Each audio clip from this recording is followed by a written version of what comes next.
It doesn't matter how you say it, spaetzle, spaetzle, I'm gonna show you how to make it.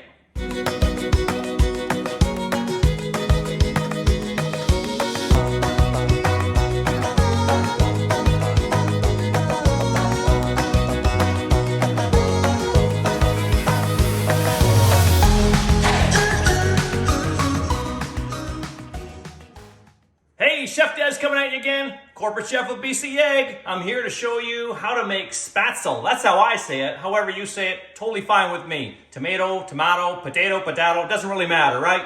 As long as it's delicious, and I promise you this recipe will be. So it's called Mushroom Spaetzle with a poached egg on the top. We use lovely BC eggs in the spaetzle batter, as well as we're gonna be putting a nice poached egg on the top of each dish. It makes 4 portions total. And it is good, I'm telling you this. So the first part we're gonna do the mushroom component of this dish. So we'll put a skillet on, medium heat, and what I want you to do is add a 1/4 cup of butter and a couple tablespoons of oil. Now it might seem like a lot, but this is gonna be all the fat that's gonna coat the spaetzle once the whole dish is brought together, okay? So you don't need to add anything more other than this in the way of butter or oil or anything, okay? And what I want you to do is let that butter melt until the point of when it's foaming. So just roll it around and just let it sit there, medium heat. Once we're there, we're gonna add 1.5 cups of sliced mushrooms. Now, I've used shiitakes. You can use a combination of whatever variety mushrooms you want.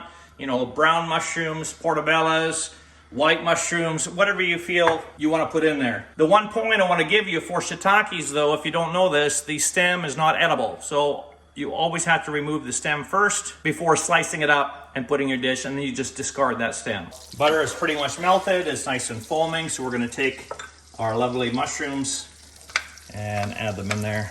So 1.5 cups total sliced. To that, we're going to add 1 teaspoon of the salt. You're going to see there's 2 teaspoons in the recipe. 1 teaspoon is going to go in with the mushrooms, and 1 teaspoon is going to go in with our spaetzle batter.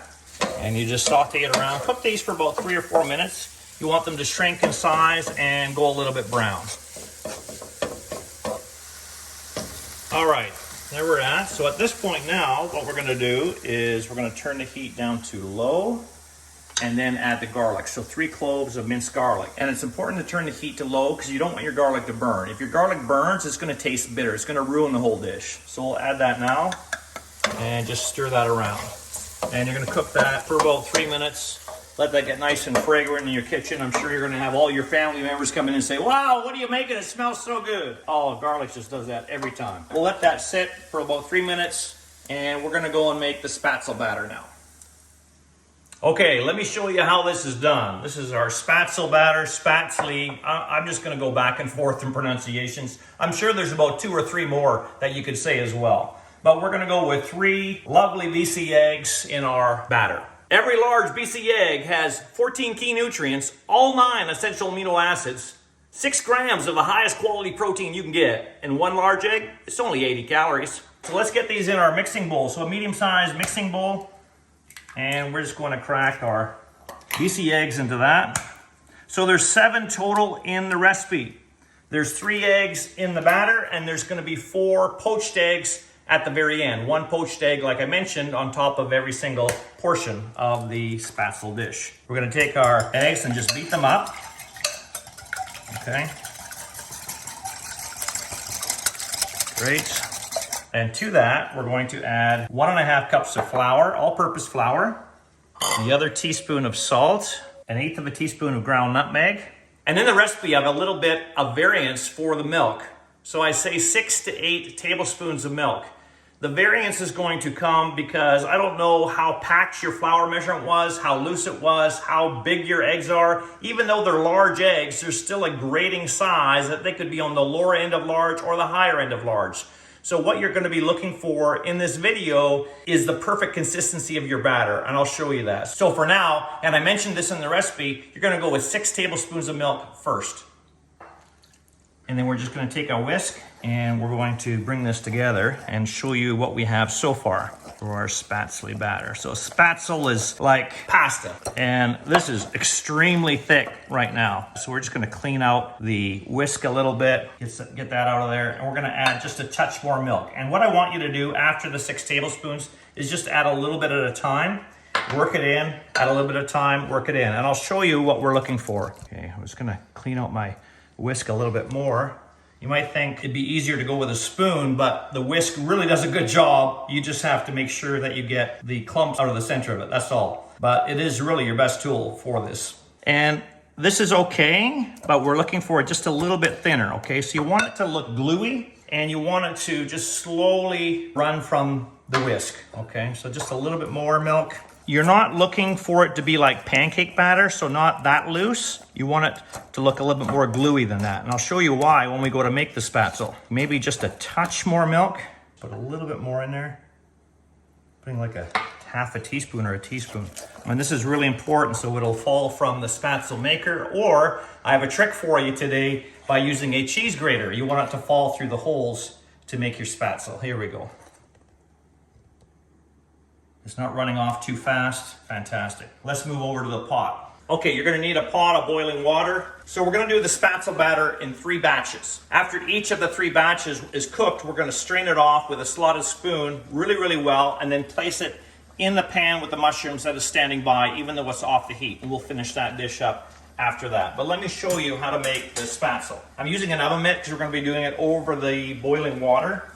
And you're gonna want to have, if you have a spaetzle maker already, which is this stainless steel box on a tray, and it sort of goes back and forth and it makes the spaetzle come out, you can do that. But I'm using a cheese grater instead with standard size cheese holes. Some people use a colander. I find a colander holes are too small. Some people even use a potato ricer. Again, I think the holes are too small. You want them just a bit bigger than that. So what we're gonna do with this is we're gonna take some of this batter, about 1/3 of it if you can, and place it on the cheese grater. Now, some of it's gonna be coming out of the hole, so you have to act quickly.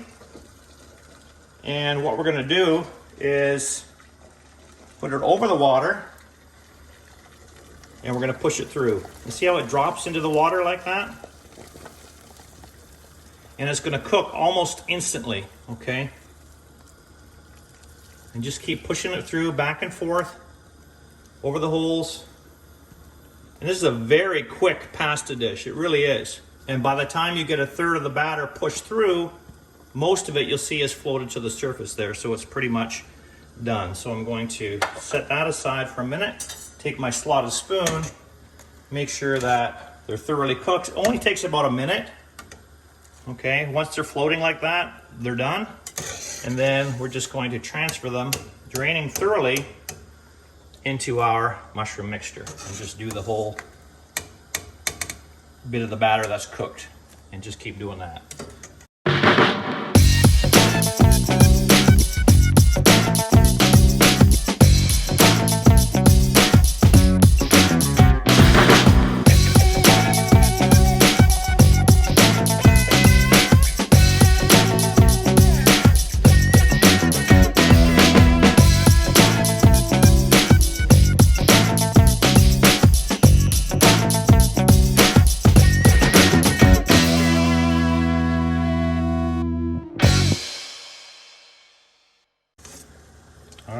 That's all the spaetzle done. So at this point here, don't turn on the heat for this yet, but what I do want you to do is toss that all around so it gets all coated in the oil and the butter so it doesn't stick, okay?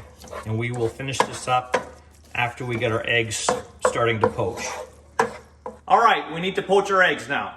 So we have a pan of simmering water. We're gonna add a couple tablespoons of white vinegar to that, okay?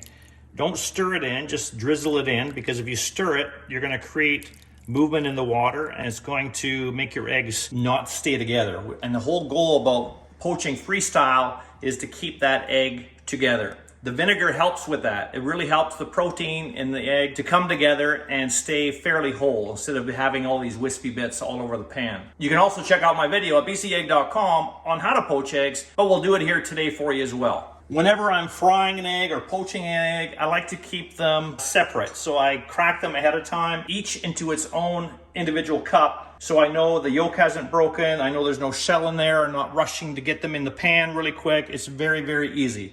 So we're just gonna take them. I'm doing 4, and again, placing them in the simmering water. You want just barely bubbling, like the steam coming off there. There's 1, there's 2, and I'm really trying to keep them separate. There's 3 and 4.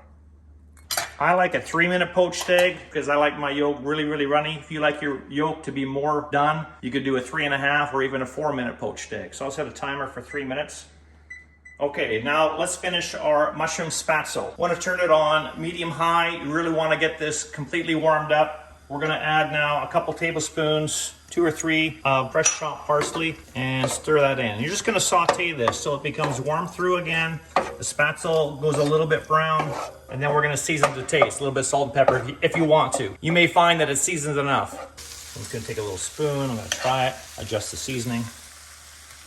That's really good. Doesn't need anything. Although, it can never hurt with some fresh cracked pepper. We haven't put any pepper in here at all, so let's do that.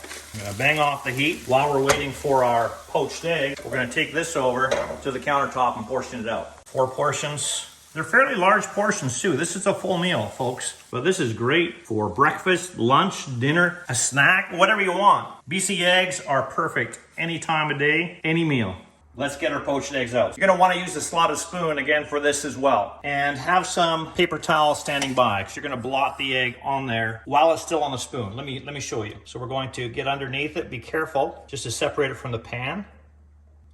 You can tell that the yolk is really runny. I like that. If you want yours a little bit more done than that, hey, by all means do it more. Shut off the timer there. And all we're gonna do is we're gonna blot that while it's on the spoon. Don't try and blot it on the paper towel by taking it off the spoon because it's gonna get stuck to the paper towel. And I'm just going to gently slide it on top. That is beautiful.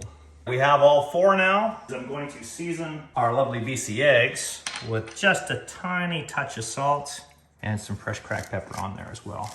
Also for presentation value too, it looks good. A little bit of chopped chives. Go on top. Beautiful, that nice little vibrant punch of green. Get a spoon, you break open that yolk, look at that. Beautiful. And you just stir it all in, your lovely BC egg.